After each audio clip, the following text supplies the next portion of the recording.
An indefinite shutdown called by the Gorkha Janmukti Morcha in Darjeeling is continuing for a sixth consecutive day. Police are using tear gas during protests that is taking place against the raid at the residence of the Assistant General Secretary of the Gorkha Janmukti Morcha in the hill town on Saturday.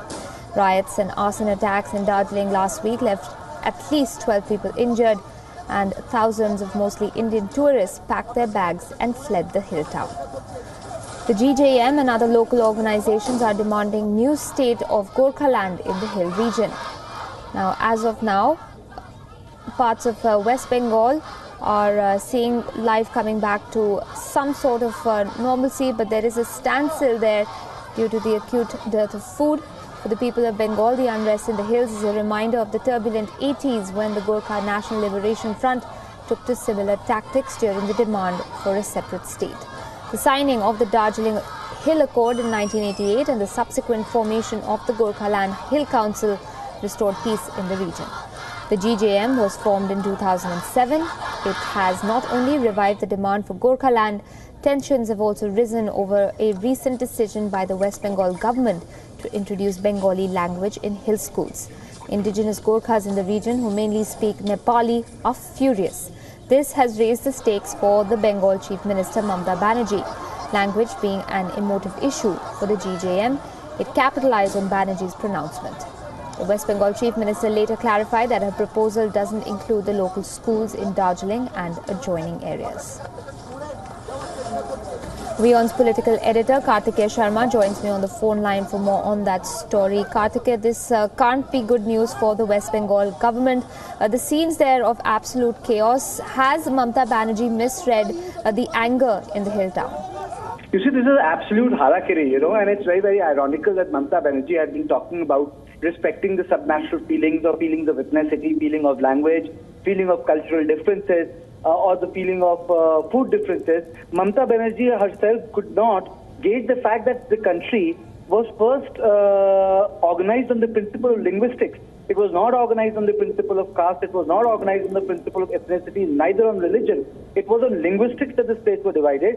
In Gorkhaland, Nepali is the official language of the Gorkha Hill Council. And now, Mrs. Banerjee's decision to make it mandatory is like trying to impose the Bengali culture on a region where people feel linguistically distinct. And this is not the first time it has happened. During Assam, pre-colonial, post-colonial movement, Assamese population had a lot of problem with the sort of my-bap attitude which a lot of people from Bengal had, because ultimately the whole northeast area earlier was integrated from Calcutta, and subsequently it became any region, then became part of Assam, and then Seven Sisters came from Assam.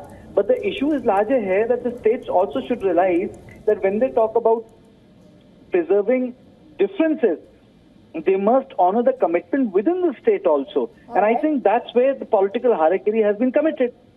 What are the larger political implications of this, Kartikeya? We're hearing suggestions of the GJM holding hands with other larger parties.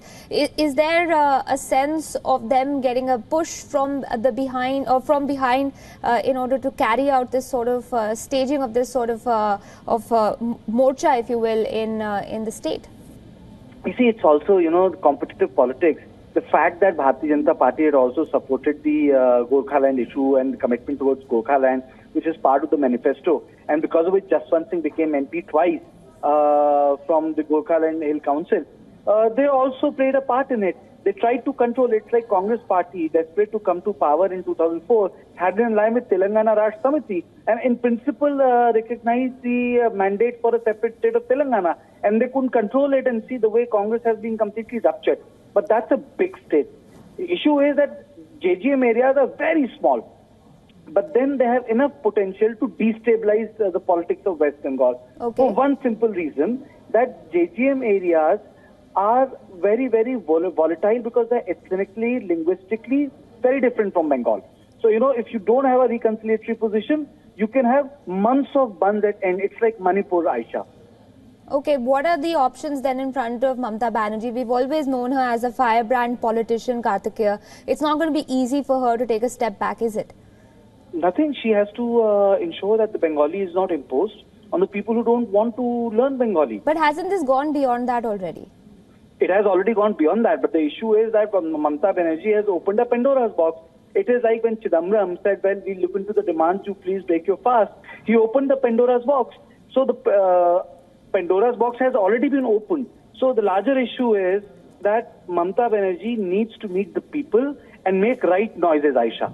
All right, we'll leave it there for now. Kartikeya, thanks very much for joining us and putting everything in perspective on that developing story. Remember, one of our own colleagues is in Darjeeling right now, Pooja Mehta, who's been reporting for us from the ground. Unfortunately, we've not been able to establish contact with her. She is stuck in a difficult situation, but we'll be getting you those ground reports as soon as we can establish contact with Pooja once again.